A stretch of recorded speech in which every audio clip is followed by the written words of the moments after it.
Welcome to A State of Mind. This is Julian Royce. I mean, the way I always speak about it is people are like, why would you give a drug addict drugs? Right. I'm like, they're already taking drugs. they're already taking drugs, first of all. And the majority of people who come through treatment are going to utilize, I would say 80% of people that you see in residential treatment pursuing addiction recovery are going to utilize medications, and they're going to be taking substances.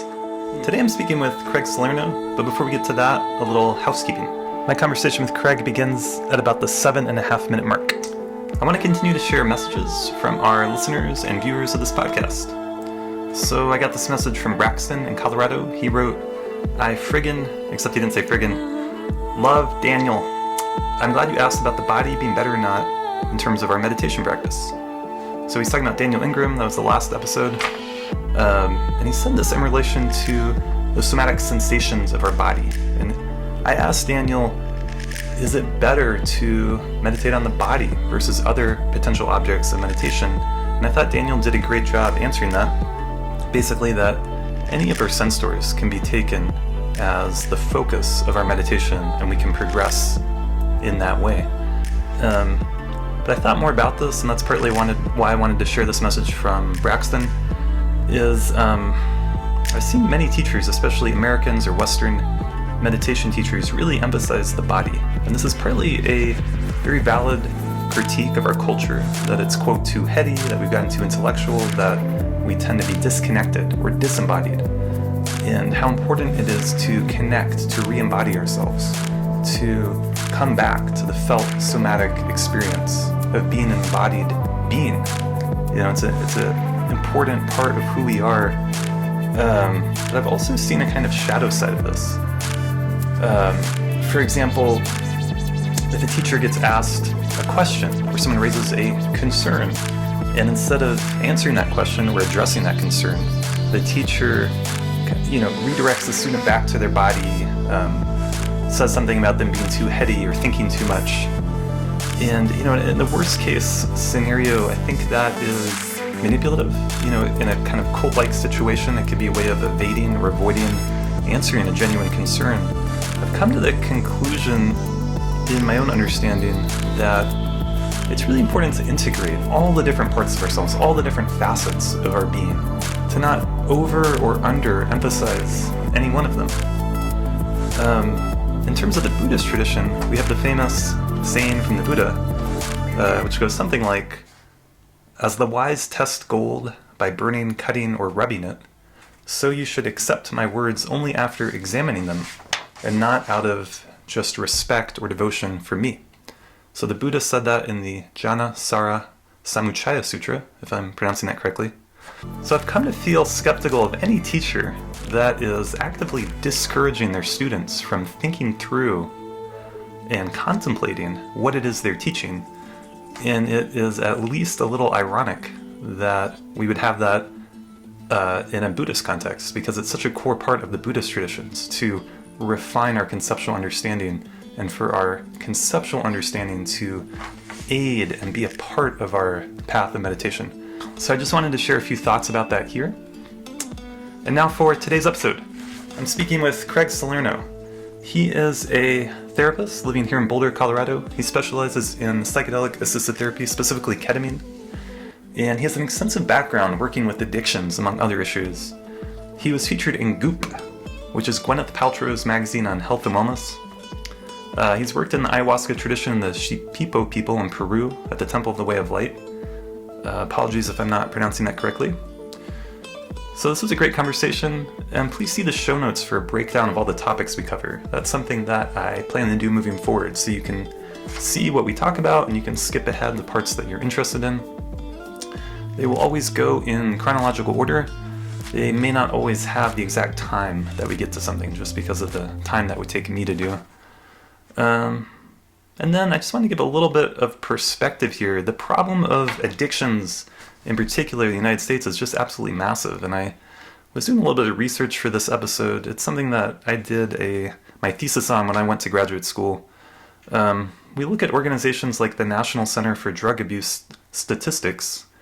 We find things like, in 2018, 20.3 million people in the United States met clinical criteria for substance use disorder. I mean, it's just mind-blowing. And then out of that, something around 2.5 million actually went to a specialized addiction treatment facility. In any case, many people who meet the clinical criteria are not getting help, not getting professional help with substance use issues.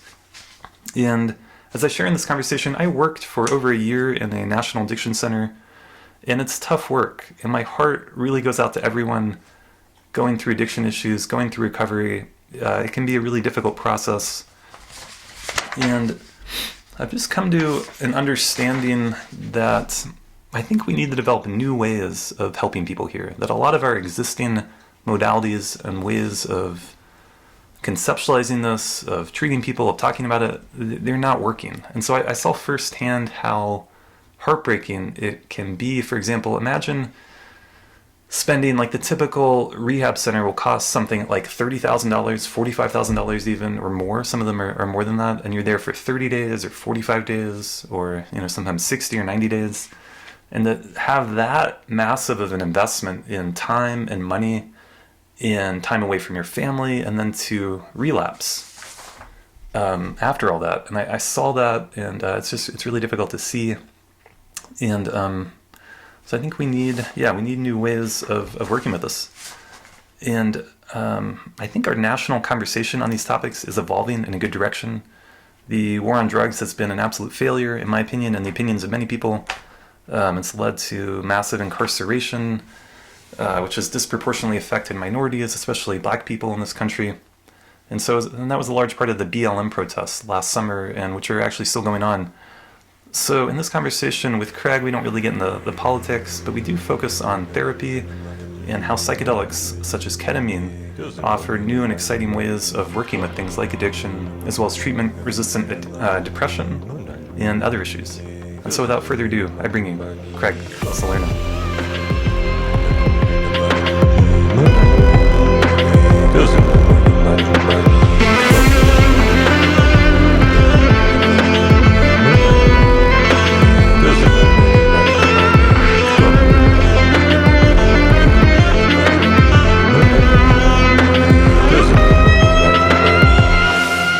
So I'm here today with Craig Salerno. Craig, thanks for being on the podcast. Hello. Good to be here. Yeah, good to have you. And you are working as a therapist in Colorado here. Mm-hmm. And you were just telling me you also teach at Naropa University. Yeah, I have my hand in a couple different things. The majority of my work is private practice psychotherapy, working with ketamine, and then also doing addiction therapy and adolescent therapy. But yeah, also teaching group psychotherapy at Naropa. Yeah, I've been in the field since I was 21, so I graduated undergraduate at Colorado State, studying psychology and focusing on addiction counseling. And I jumped immediately into an internship the latter part of my junior year of college, and was working in residential treatment with adolescent boys. Yeah, I think I was just 21, so I've been in the field for quite a bit of time. I'm 34 now, so yeah, quite a bit of time in the addiction field specifically, and then just a range of different client work over the course of those years. What drew you to jump into that? That's an early age to get into this field. Yeah, I mean, I always feel like I had somewhat of a general sense and calling that I was meant to be a therapist. It's actually related a bit to the psychedelic work too, which we'll probably get into talking about that more. But yeah, I had this deep calling to be of service. I feel like the dynamic of being a therapist was always really interesting to me. And as with any therapist archetype, a lot of people would always come to me for support. And oh, really? So you were someone that people would naturally ask advice of? Or... Yeah, I think it's because I was naturally curious about humans and the mind and emotions. And, I always think too, I'm the family I grew up in, I think was a little bit less likely to talk about emotions. So I found myself extra curious to hear more about people and to learn more about emotional experiences. So yeah, I just naturally drew in that direction, and then just had a very nice mentor when I was at Colorado State, Randy Swain. He was a addiction focused guy, and he invited me into his course doing addiction counseling, and it just all the light bulbs turned on. I was like, this is what I want to do. Oh wow. So yeah, a little bit of intrinsic interest, and then people that were pointing the direction. And yeah. A lot of people I talk to in this field that they have a calling. It feels like what they're meant to be doing. Agreed. Yeah, I felt like I felt it in the beginning, And then it's just become more alive and more focused over the course of the... As I do the work, the calling gets more clear and precise. Yeah. Nice, beautiful. And so you got inspired with working with addictions at such a young age. That's also kind of unusual because that's the age when most people are getting addicted. Partying and getting addicted. No, I've been fascinated by just drugs and alcohol and the impact on the brain since I was young, and used, marijuana and psychedelics at a fairly young age, 15, 16, 17, and just got like really intrigued and interested in substances. And I feel like the addiction field at that time when I was 21 was like the entrance of like learning more about substances. So yeah, I'm like, I just kind of hopped myself in and learned as I went, what addiction was and how to work with it. And got humbled pretty quickly too with that.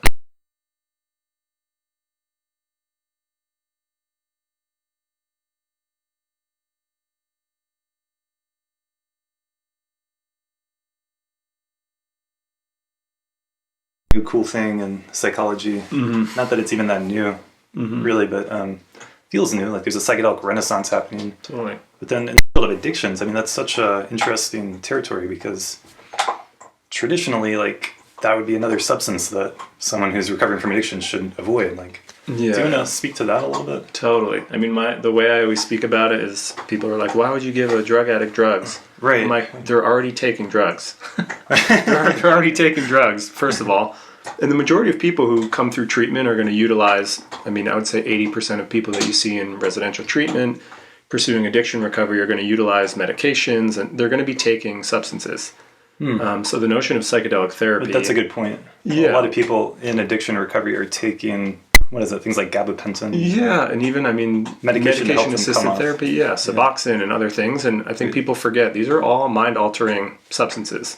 Right. Psychedelics just have like a particular taboo, but to me, the cool thing about them is in addiction, we're using substances to kind of get away and to move out. Psychedelic therapy, we're using substances to go in and to become inquisitive. And I'm like, to me, we're kind of like flipping addiction on its head. Right. And they often say the medicine can sometimes be in the poison. And there's this notion of working with substances to move through a substance addiction. It just, it has an interesting irony and paradox to it. Yeah, that's a good way to put it.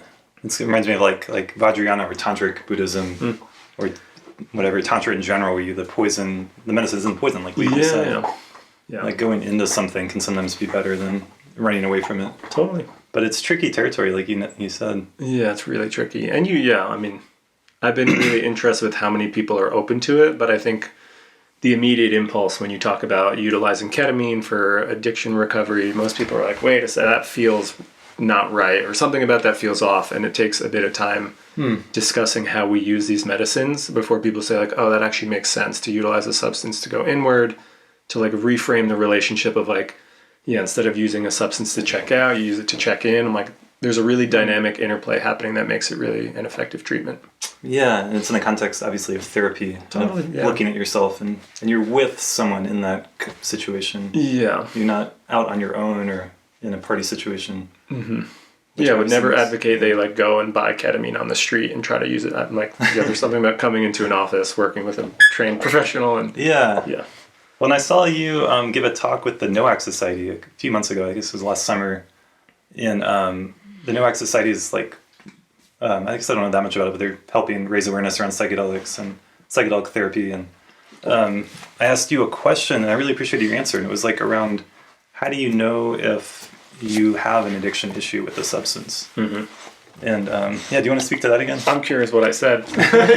Maybe we start there. You basically said just through sitting with someone and being with them and asking like penetrating questions and being really honest with them, you can tell, like you can smell it in the air. But it's a tricky thing because it's with addiction there can be so much justification or covering up or not looking at the consequences. Absolutely, but I'm like, that's the stuff that I think you feel into. One of my favorite questions to ask a client that I'm sitting with, if they're coming for psychedelic integration, I'm getting a sense of like, is this addictive use or is this healthy use? You just ask someone like, tell me about the relationship you have with the substances. Tell me the relationship you have with marijuana or with the opiate or whatever it is, and you will feel in the way people talk about the relationship whether or not it feels healthy or whether it feels codependent or traumatic or and to me that's the thing. As an addiction professional, you hone your instincts, and that's when you said like smell it. Yeah. There's certain cues with the way the relationship gets deranged and difficult that you can start to feel out. So as I explore your relationship to psychedelics or your relationship to a substance, I mean, you can more or less feel some of the addictive components, which is usually like compulsivity, hiding, using it to avoid and get away from things. Right. Having a sense of like shame attached to it. I'm like, usually we're maneuvering in the addictive realm when we start to feel those things. Yeah, I think that's great. I think it's a complex subject, and like one of the values of a therapist could be someone who could see things about you or help you see things about yourself that you might not be seeing on your own. Totally. Otherwise, what's the point of going and spending all this time and money to see a professional in that way? Yeah, I'm like opening up the periphery. Yeah. And particularly with addiction, I'm like the other thing, people get very stuck and narrow-minded and lose track of the outer periphery. And I'm like, that's where I think addiction therapy is super helpful, of like widening the breadth of what you're able to see in your addictive use. Yeah. I appreciate the complexity of it. I think the old school AA model addictions work is very black and white, and it's either or, and you're either sober or you're not, and we should all be sober. And so moving into this territory of more nuanced, complex understanding, where there's not like a simple answer, to me is like very alive. It feels more true. It feels more honest, and it also feels more tricky and difficult to talk about, and maybe less clear. Yeah, no, I think you're spot on. I'm like, there's something really supportive and helpful about black and white, which is that it doesn't give you the pain and anxiety of nuance. So being able to just choose, I'm going to be sober today, I'm going to do the 12-step model, I'm an addict, and that compression can actually be really helpful because it just pushes away and averts things that might otherwise create a lot of anxiety and tension. But I think as people pursue through a recovery path, they maybe can feel more nuance. And I want to give a shout out to Kevin Franciati. I feel like that's his last name, Italian last name. But he has a group called Psychedelics in Recovery, and they're building beautifully, and they're integrating this notion of like, can we be strict to the 12 steps, do that work, and appreciate the tradition of the 12-step while also integrating this idea that people are utilizing psychedelics in the way that I'm mentioning, medicinally, to go inward and to deepen the recovery process. And can we hold that nuance that that's actually possible, and that doesn't mean you're a bad person or that you're doing something wrong, that it just means the wagon. that you're using something different to deepen your work. That's beautiful. Like eventually, like doing this work to eventually get to a mature place to be able to make decisions, to have choice, because a big part of addiction is compulsion. Totally. Right? Yeah. I talked to I worked for a year at an addiction center, and there was definitely a lot of there's a sense of it almost like being like a puritanical religion. Like you've left your addiction and you've entered AA. And you're either in it or you're out of it. And this kind of heaviness of the kind of sin of it, and having to identify as a alcoholic or whatever it is for the rest of your life. And I think that can be helpful. Like you were saying, I think in my ideal world, that would be like step on the path. Like you could like really do that for a few years and then come to a new place where your sense of identity can expand beyond that, and you can enjoy life without seeing it through the lens of, oh, I'm an addict all the time. Totally, like to me, that would be healing. Then you would have healed that addiction problem. Yeah, well, it reminds me of Maslow's hierarchy of needs.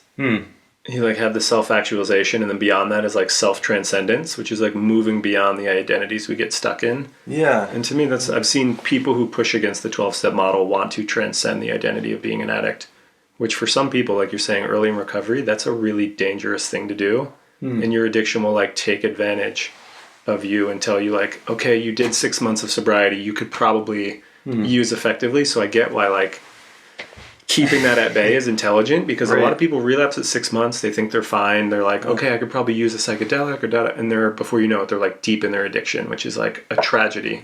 So the 6 month mark is an important one, maybe. And a year mark and 2 years. I mean, it's to me, it's so different. And I don't know. I have a lot of respect and appreciation for the 12-step model. And I've seen people that have dedicated their lives to that path of healing.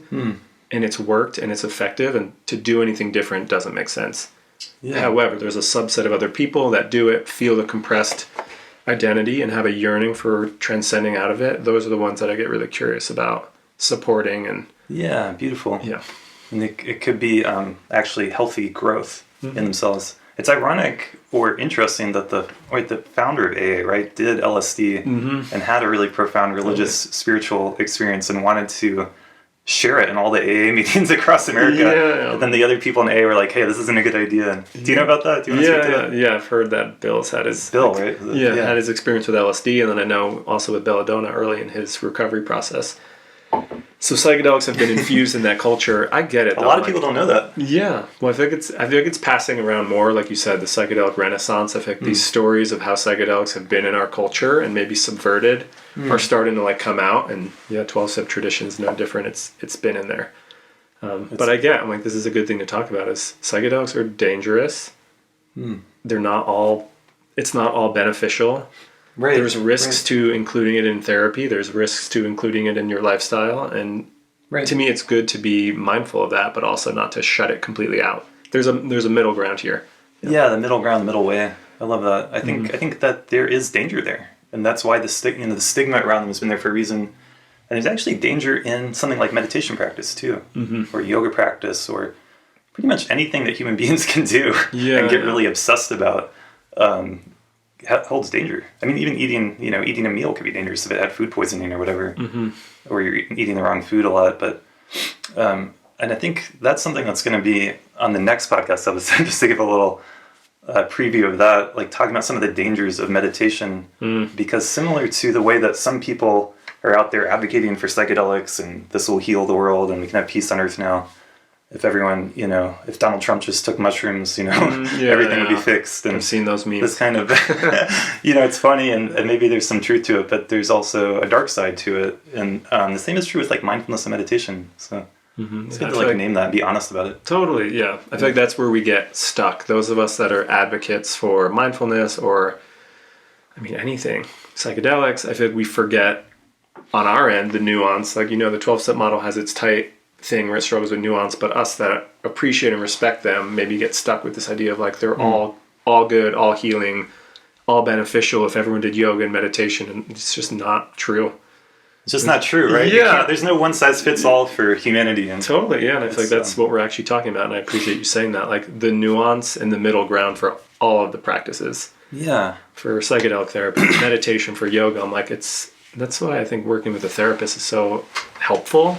Is you can figure out what actually works for the individual and you could tailor it individually because different things work for different people. Right. Yeah. Absolutely. Yeah. Tailor it. And then there's this process of having that I've discovered of like, you have to check in, like you have to see what's working and make adjustments and not, it's not one size fits all for humanity. It's not one size fits all for any one life either. Like things change over time and people change. And, but it's fascinating to think about this history with LSD, with psychedelics.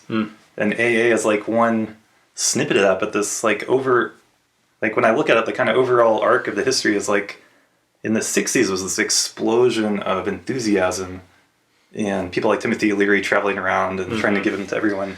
And then this massive reaction against that and the shutting down and the stigma and these are terrible things and no one should do them because you'll go insane. And now I think as a culture we are, I hope, approaching this more middle way approach. Totally. There are positives, there's also danger. They can be used in a good way. And they're not I guess what I've come to is like, they're not going to solve all their problems. No matter how amazing your experience you might have on them, then there's, what is that saying? Like after Zen, the laundry. There's always like, you wake up the next day, like you have to. You come back home. You come back home. Wherever you go, you're coming back home. Yeah. Well, I think that's a nice thing to get to confront with clients too, because I think some part of how the media advertises psychedelic therapy is like 30 years of therapy in one day, and like you can radically move through so much, and this person did psychedelic therapy once and now they've healed everything, which it happens. And is that the consistent thing I see as a psychedelic therapist? No. That would be an exception, right? Yeah, what I actually see is like people have deep, powerful experiences and then they come back to the difficulties of their day-to-day, and the real work is like the integrating of the experience, and it can be a grind and it can be work. Totally. And you go and you retrieve these resources that otherwise sometimes don't feel available. That's why the psychedelics are helpful. But then you come back and the work is still there for you, and you're still accountable to putting in work. And that to me, I'm like, I get excited about that part. I'm like, that's the deep part of the psychedelic therapy is the integration of like, what do we do with these powerful experiences and make them impactful over years. Absolutely. How would you, like, can you say more about integration? Like, how would you approach that with someone? Sure. Yeah, the whole notion to me is like psychedelics show us what's possible.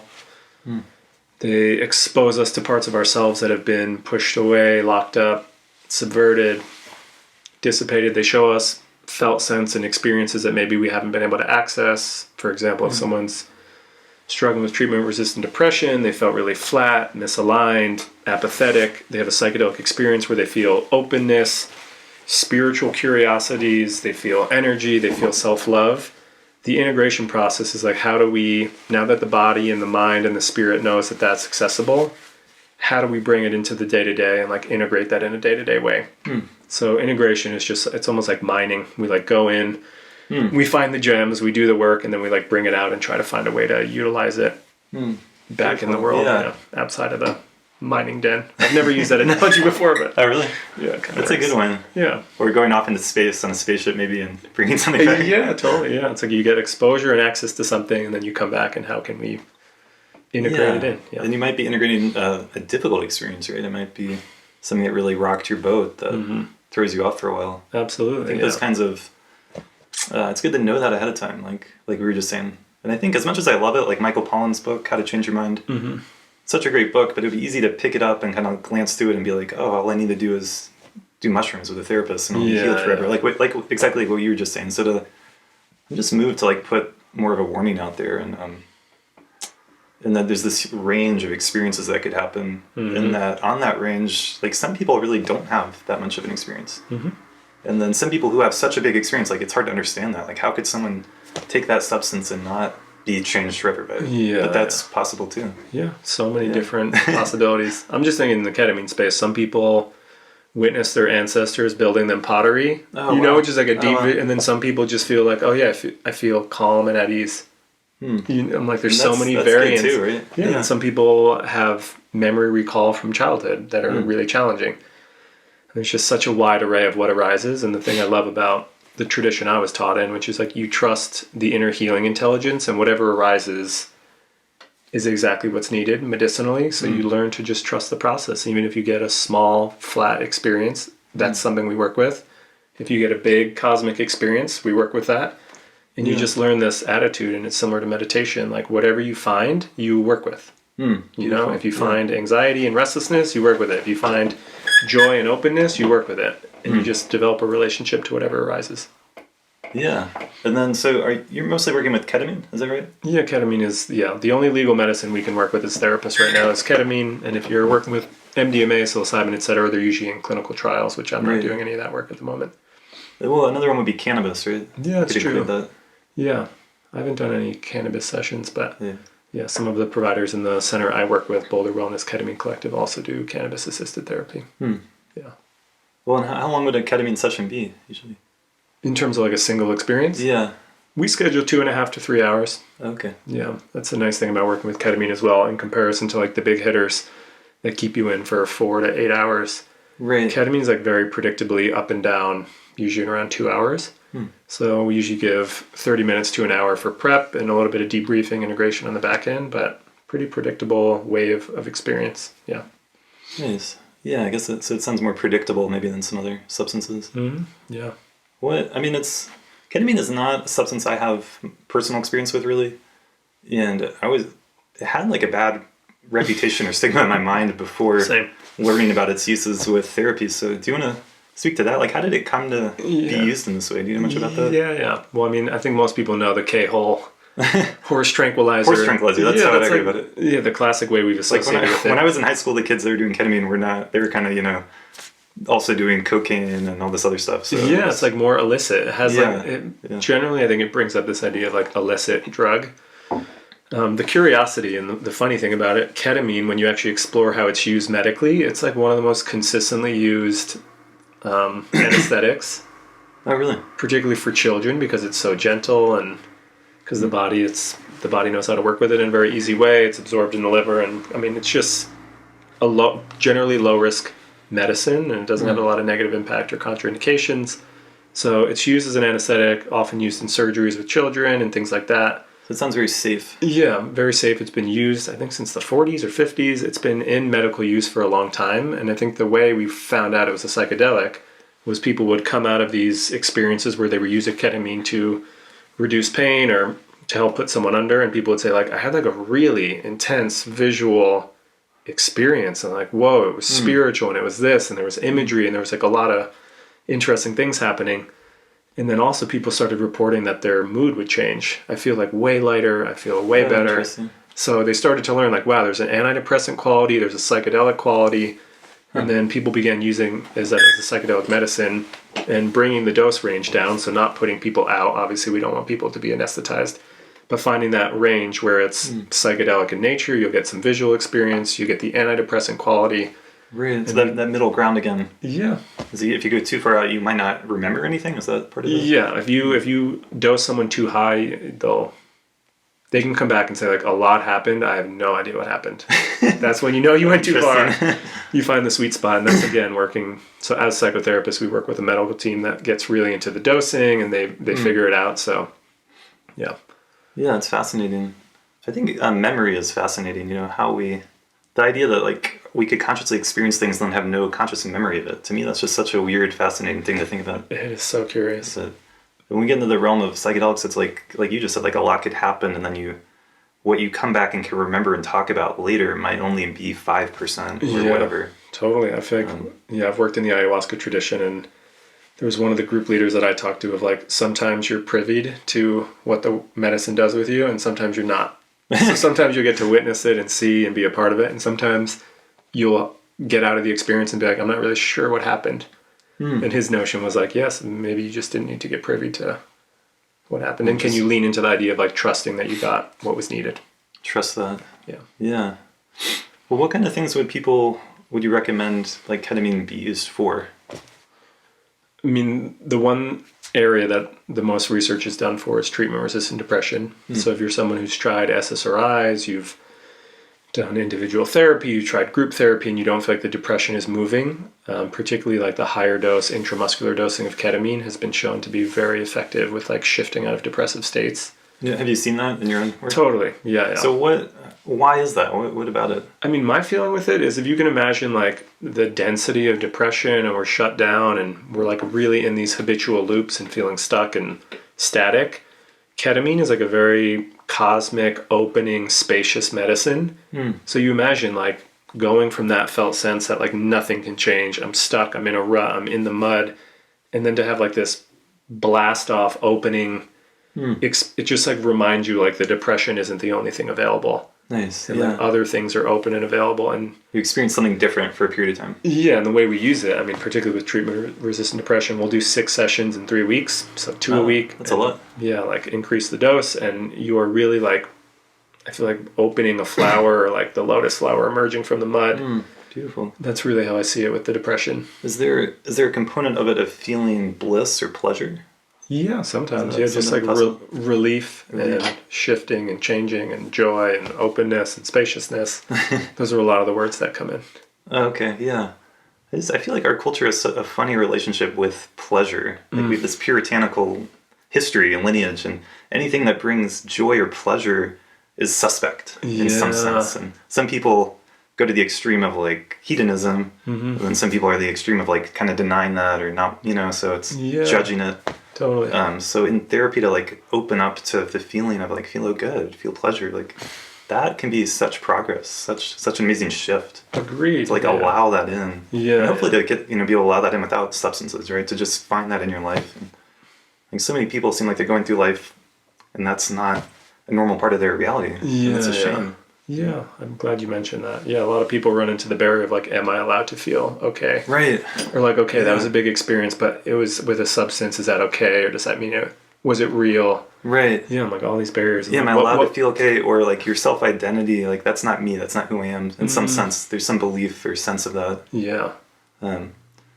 Yeah, that's fascinating to hear about. What is ketamine? It's like a disassociative, right? Is that accurate? Dissociative anesthetic, yeah. But it's curious too, dissociation meaning like it just alters you from your basic conscious reality. So you're like dissociated from that experience, and if you take the medicine to its furthest thing, it's anesthetizing, so you'll actually like leave your body and Wow. your consciousness will be moving around elsewhere. But most of the dosing we do when we work with lozenges, which is one style of dosing, like oral, you're in the room, quote unquote, so you're aware of the therapist with you. You'll feel like you're in an altered state. They call it somewhat trance style. Things will be happening visually, somatically, but you can stay in relationship with the therapist. And then when we dose intramuscularly, that's when we actually like move more towards the dissociation. And people will report like forgetting the therapist was in the room, and they're like in a much more deeply visual experience, and tends to be where people have a lot more spiritual insight, spiritual experience. Interesting. So there's some sense of like the consciousness maybe leaving the physical body. That's amazing to think about. Yeah. It's cool to think about disassociation in this context as not something negative. That if you're suffering from, for example, depression, like you're talking about, to be able to leave that for a period of time is a good thing. Yeah. But a lot of times in therapy and especially meditation, it's like stay in your body, stay with it, don't try to leave.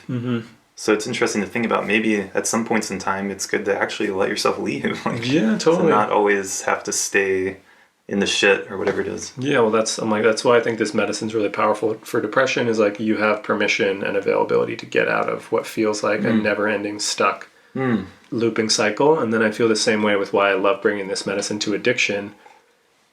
If you talk to anyone who's in active addiction, it is a hellhole of compulsive looping and repetition, and just to feel to feel some liberation from that, and some notion of like, oh my goodness, there is availability outside of this compulsive loop and pain. I'm like, that alone it provides a lot of hope and optimism for people. And then again, working with this idea of integration of like, once the body knows that that's available, can we work to bring it into our day-to-day?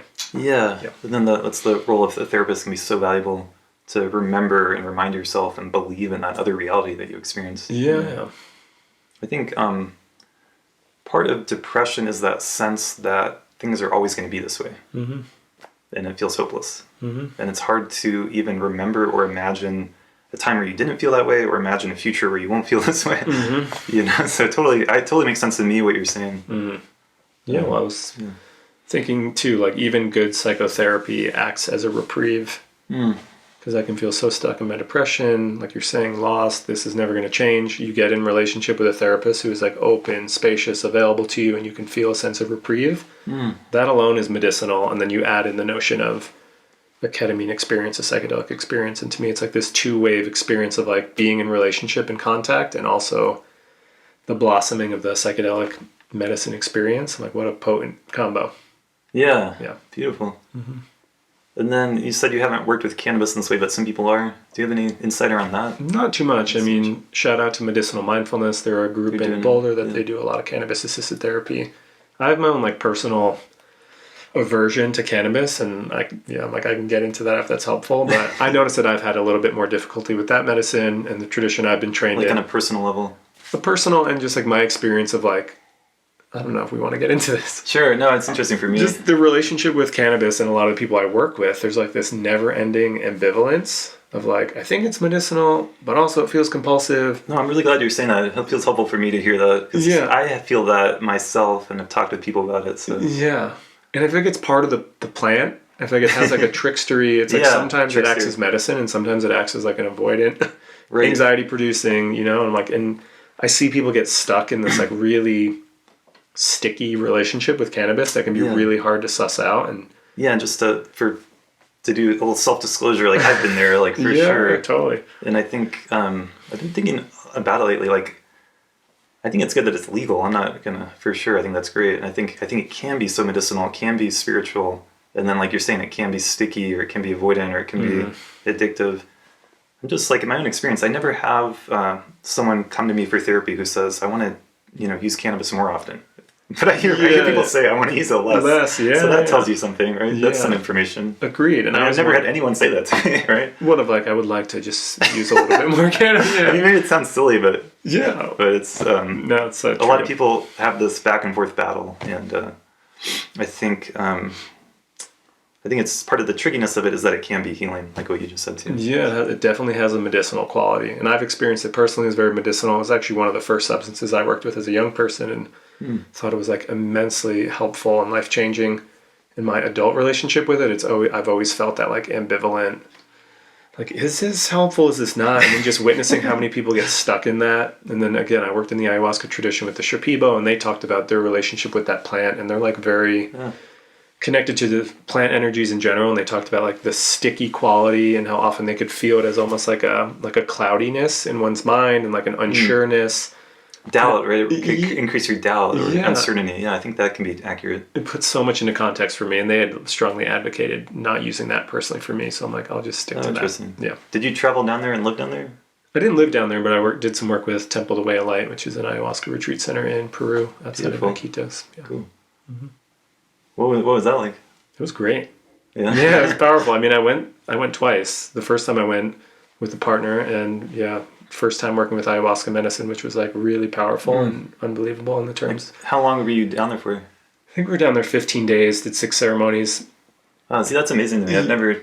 I've done ayahuasca ceremony, but never that many in that amount of time. Oh, something happens when it like gets the momentum moving, and then by ceremony 3 and 4, I just feel like you are so open and available to that medicine. It's unbelievable.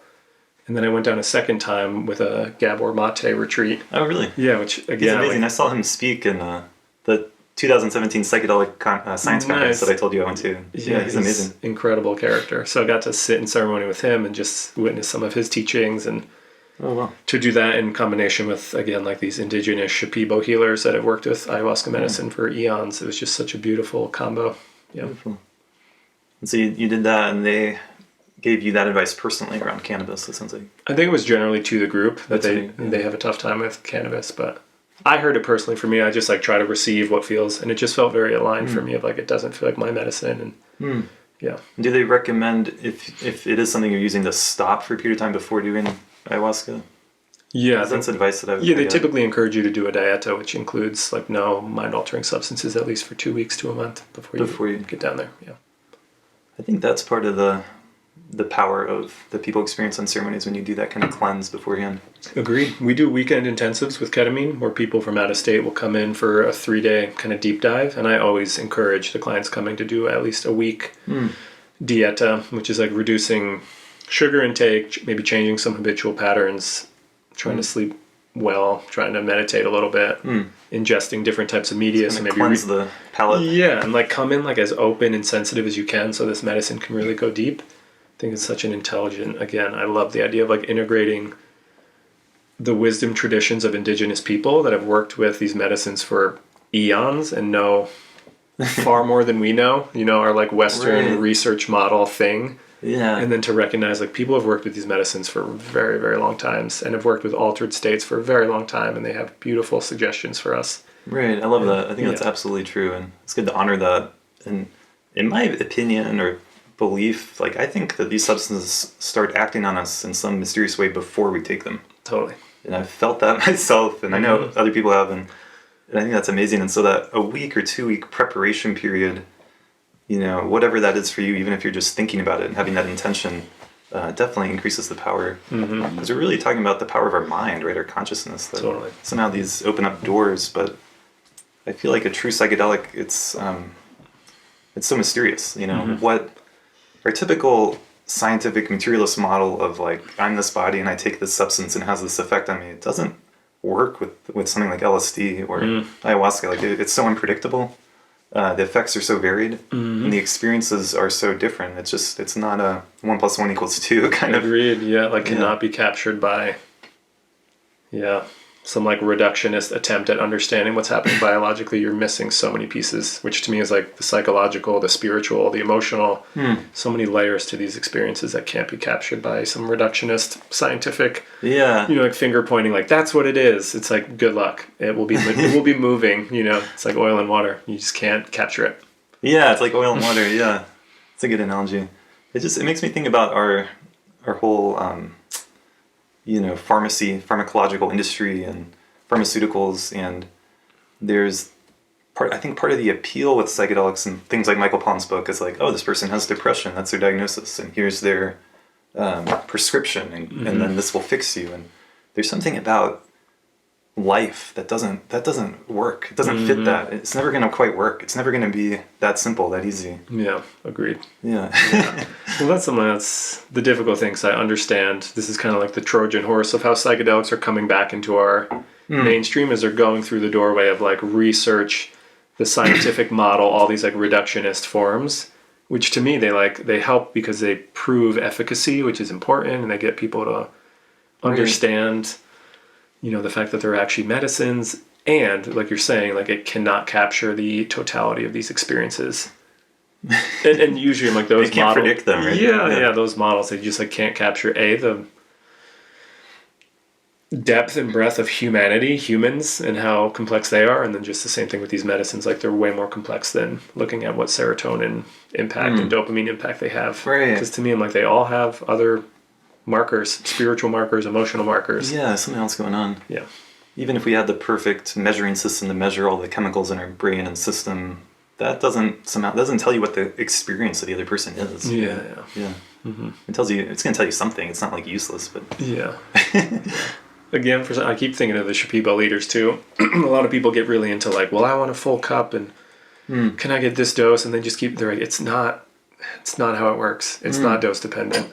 Wow, yeah. Yeah, that's a good message to share. It's your heart and your receptivity to the medicine that's going to declare the openness, and like, I just always appreciated that perspective. Yeah. Because again, like that's such a good microcosm of where we get stuck of like, they didn't give me the full, and I really want to get my money's worth, versus like, just trust this is a very powerful medicine that will work with you in the way it's going to work with you, and bow in gratitude with the medicine you've been given, and work with what arises.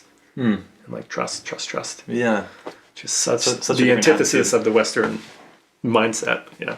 Yeah. That thing about like not getting your money's worth. And I love what you just said, it's not dose dependent. Yeah. I feel that with ketamine. I mean, a lot of my clients will say this too. We've like moved up to whatever, 300 milligrams, less intense experience, move back down to 200 milligrams and have a blast open. And they're like, how does that work? I'm like, sometimes it's not about the dose. Yeah. It's about us and our openness and our, so many other variables. Yeah. I've heard some people talk to me about that with psilocybin mushrooms. They're like, they've done it often, they've done it a lot, and then they took what they thought was like a little bit more than a microdose or whatever, and then they had this huge, overwhelming experience when they didn't want it and weren't planning for it. Yeah. All of a sudden, they're in the full. So the dose, what you just said is so true. It's good information to share. It's good for people to know that. Yeah, I think it is really important. To also, and again, to acknowledge that dose does matter with a lot of stuff. If you take 4 hits of LSD, you're going to feel way different than if you take half, and that's not always the indicator of your experience. Yeah. It's not. It's a both and. It's not either or. A lot of dialectic in our conversation today, like a both and. Yeah, there's a lot. Yeah. Dose matters, and sometimes dose doesn't matter, and both are true. I just had this memory of this kid I met. I felt kind of bad for him, but it was like at this festival, and I guess he was like, I don't know, he was someone who had done a lot of LSD, and so he was telling me like he could take 2 or 3 doses and wouldn't even feel it. I'm like, that's not a good place to be. Yeah, that's curious. So anyway. See, so we were talking about like assessing people. Like when I hear that, when I'm like, tell me about your relationship with LSD, and they tell me, I take 3 doses before I go to bed and I don't feel much. I would get really curious around what else. I asked him about it, and what else is going on. He had been taking it so consistently for so long that it had, Yeah. So we need to respect these things, right? And, agreed. Yeah. Alan Watts had a beautiful quote of like, once you get the message, hang up the phone. I've always really loved that too. Of like, these medicines point to things that are available to us full time in real existence. I really believe that. That's beautiful. And this notion of like, if you ingest the medicine and it doesn't alter your consciousness as much, you might have actually integrated a lot of what that medicine has to teach you, and you can actually let it go. I feel that with cannabis too. Of like, it's a very potent teacher, and when you get the full message, you can work on integrating it without having to ingest it consistently. Absolutely. Yeah, and talking about cannabis and the trickster quality, I had this, I remember Joe Rogan talking about his podcast, because he's kind of gotten, it's kind of, I don't want to sound like a dork, like talking bad about it or whatever. Like, I think part of his popularity is he's enthusiastic about it. Totally. But I've heard him talk about how that paranoia and fear and doubt will come up in him, and he uses that as an opportunity to work with that, to look at it, to reflect. I think that's great. And so it's not like... Yeah, I think that's part of that medicine, for better or worse. And if agreed. Yeah. And I think you point to something really important, which is challenging experiences don't mean they're not good. Right. And there's a lot of depth and intelligence and wisdom in those experiences. Yeah, if you're willing to show up for them and work with them. Yeah, and I've had my fair share of like challenging cannabis ceremonies where I'm like, this is the darkest thing I've ever been Oh, through. really? Yeah, I'm like, In a I don't know ceremony? and to just be like, okay, what is it like to stay with this? Okay. what am I learning? And being super humbled. And I'm like, that is a powerful experience for me. Yeah, the humbling. Yeah, I'm like, okay, whew, that's a very strong substance. Super strong, yeah. It's gotten a lot stronger, obviously. Yeah, it's an interesting one. Yeah, and I had these, a little random, but these neighbors who worked in tech, and this one guy was like brilliant, like he, doing all this computer programming on his computer, and he's, the amount of cannabis that he smoked all day was just like mind-blowing. I'm like, how do you do this and function? So I guess our systems can that tolerance can build up. Yeah. So anyway, that would be, to me, that's an example of not really respecting it. But it worked for him, at least for a while. Yeah, well, that's the question always being like, how sustainable is that long term? And I don't these know. medicines have impacts when you take them a lot. Because I do psychedelic integration, and there's some people who come to me that are like, every other day users of pretty intense psychedelics. Oh, wow. And to me, I'm like, that. It can feel sustainable for a while, and that starts to take a toll. I almost think like you end up backlogging all these things that need energy and attention. Integration, right? Yeah. And once that gets really heavy, you can start to feel the density in a person. And to me, I'm like, we talk about medicine fasting often, which is like taking a month off of like no altered substances, Nice. taking 3 months off. I mean, just give yourself permission to feel what it's like to not alter your consciousness. Yeah. And to me, that's when you learn a lot about your healthiness or unhealthiness with relationship to medicines. Because if you make it 2 days and then you're like, oh my God, it's like, okay, there's something else working here that's not just medicinal use of psychedelics. There's something bigger. Yeah. There's a bigger thing working. I think that's great advice. And I think just having that baseline of what it's like without it, and there's certain like clarity and strength that can come from making that decision. Like, you don't have to, do I want to do this or not? I can just be clear, like no for right now. And I agree. I think that's I talk about psychedelic FOMO. A lot of people have this idea of like, oh my God, but there's like 2 ceremonies this month, and like this guy's doing this, and I want to really do that. And I'm like, yeah, there's a sense of like losing out. But again, like exploring from what energy does all that come from? Is it like anxiety and compulsiveness? Yeah. And there's a huge shadow in the psychedelic medicine community around like always working on myself, always getting better. And if I have the next experience is going to blow me open even deeper, and more of this and more. And like that, again, is therapeutically, when I look at addiction, such a big marker, like endless pursuit. And like, That's a great it's like, point. what would it be like to just sit steady for a month and to trust that you've done enough work on yourself and to be self-loving to whatever arises for the next month without medicines available. Yeah. And that can be shocking to some people, that are on this like endless pursuit. And I'm like, to me, we just need to be very creative with the way we work with ourselves and introduce novelty. And this is Addiction 101. If you're on a reciprocal pattern that just keeps moving, the whole idea is to reorient to something new and to feel what else is available. And whether you're a drug addict or self-help addict. Right? Yeah, That's what I just said. Yeah, you can be addicted to self-help. The next book, the next workshop, the next course. Yeah. Yeah. And the question being like, what if you don't? Then what happens? And then you get to. What if you stop working on yourself for a moment? That's a good point, especially in a place like Boulder. And totally. But I brought up that example of my neighbor from a few years ago in part because I've wanted this podcast to have conversations exactly like this, where we talk about these things in a way that recognizes some of the downsides and dangers, and that also recognizes the benefits, and to try to contribute to finding this middle path. And it's like I think it's just like a society level dialogue that we need to engage in, and there's not answers because our society hasn't had this conversation really. We've had the war on drugs, right? We've had the excess in the past, and what's the way forward. Yeah, I would hope that we're in that wave of finding the nuance in the middle ground. Yeah. And to me, I think about the concept of like gatekeepers. We need people that can witness the too restricted model, the too loose model, and to do like the not too tight, not too loose, and to like model what that actually looks like. Because I don't think we've had a lot of models in that category. Yeah. Particularly in the psychedelic realm, that's not really what we've seen. So. Yeah. Well, there's this enthusiasm and inspiration that can come from engaging with psychedelics, which is awesome, but it can lead to that losing a sense of groundedness and to some of what we're talking about. And I think I've heard something interesting about it, that like in traditional cultures, there's this initiation process. Our culture hasn't really had that. But psychedelics, for a lot of us, play an initiatory role, but we haven't had elders. Maybe this generation is different, but if you were taking LSD in the 60s, you were having an amazing transformative experience that almost no one older than you had ever had. Yeah. And there was this divide between the young and the old. And so I think part of our healing is having elders that we respect and who don't judge us and who also actually want to help us, right? Mm-hmm. Like it's coming from a place of love, not a place of judgment. Yeah.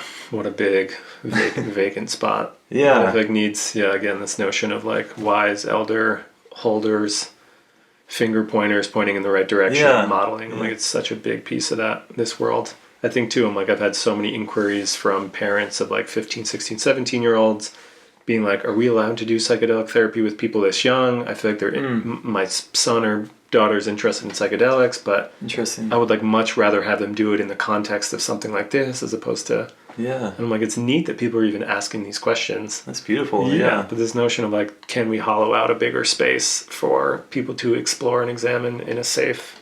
Yeah. Because I had a huge mushroom experience when I was 15 or 16. Wow. No one, it was like me and my twin brother and a friend, and it was just like this big door opening. Once you open that door, nothing is the same kind of experience. Yeah. But we were holding it as 16-year-olds. And you're not allowed to talk about it. And it's like kind of shame and guilt. Yeah, you keep it quiet, and it's like changed your life, but also you can't integrate it too much in. You can't be like, hey mom, this amazing thing happened. Yeah. Hey, I feel so much love for the little now. Hey mom, I was on psilocybin last night, and I saw you as a person for the first time, which actually happened to me. I'm like, beyond the archetype of being my mom, I just saw you as a human, and like, whoa, it cracked my heart open. That's beautiful. But I can, it's like, it's not the culture we lived in at that time where you could bring that forward. But I think we're moving more in that direction, hopefully. I hope so. And I think, to mention it again, Michael Pollan's book is really helping. I actually gave that book to my parents. It's a great book to give to people. He's such a great treader of the path, because I feel like he's, like respected, professional. Yeah, and so intelligent and clear. And it made me think, too, when you just said that, like, we have this thing in our culture around, when you're 18, you become an adult. When you're 21, you can drink. And it's just kind of bullshit. It's just, right?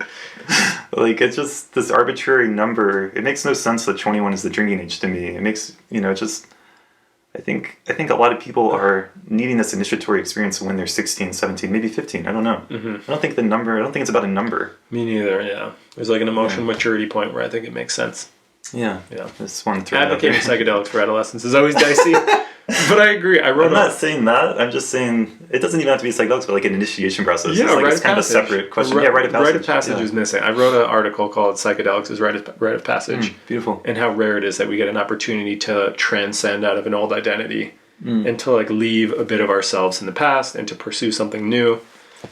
And I will always advocate for my people in recovery, like the 12-step tradition is a rite of passage. You like thoroughly explore, and like mitigate all these old identity flaws, if you will, and you can like leave those away. You can pursue a higher power, and you can transition into a new identity. And that to me is like such a beautiful thing. And most people in recovery need to do a rite of passage. Yeah. And it's just it's so missing for so many of us.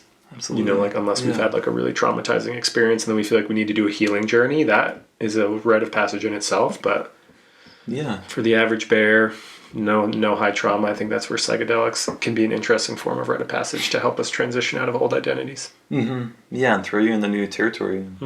I think we can have many of them. Like, it doesn't have to be a one-time thing. But just to bring it back around to addictions again, which you just mentioned, I think being addicted, like, it's so human.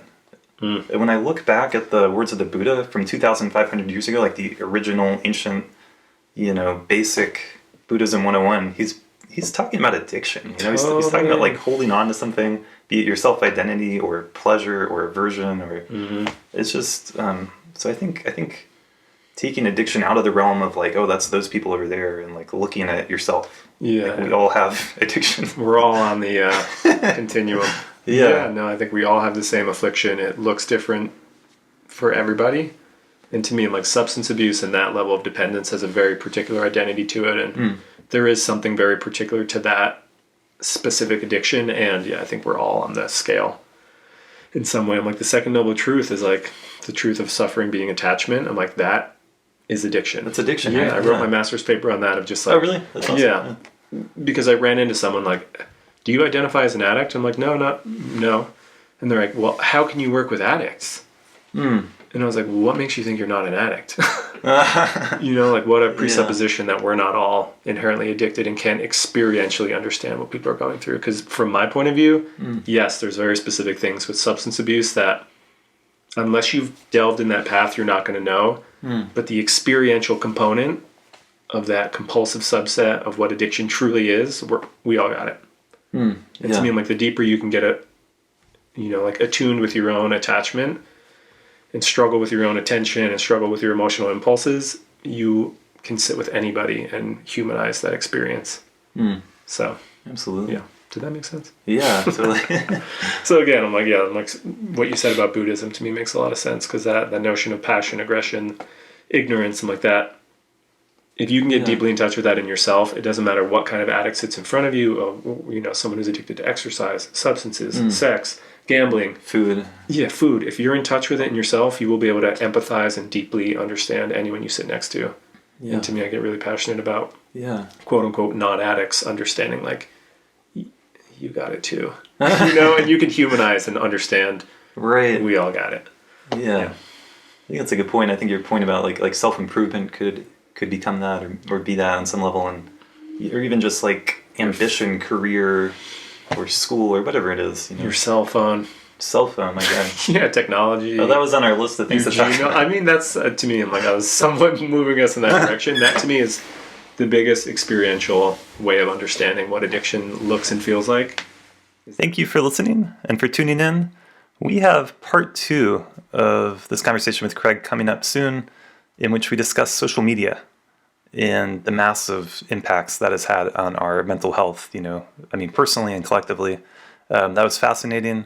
So that should be the next episode that comes out. If you've been enjoying this podcast, please consider supporting it. We have a Patreon account, patreon.com/A State of Mind. You can also support it by sharing about this on your own social media account or sharing it with friends. Send me a message and become a part of the conversation. You can get more information at astateofmindplay.com, and you can learn more about my work as a therapist, coach, and meditation teacher at astateofmindcounseling.org. Thanks so much, and I will see you here next time.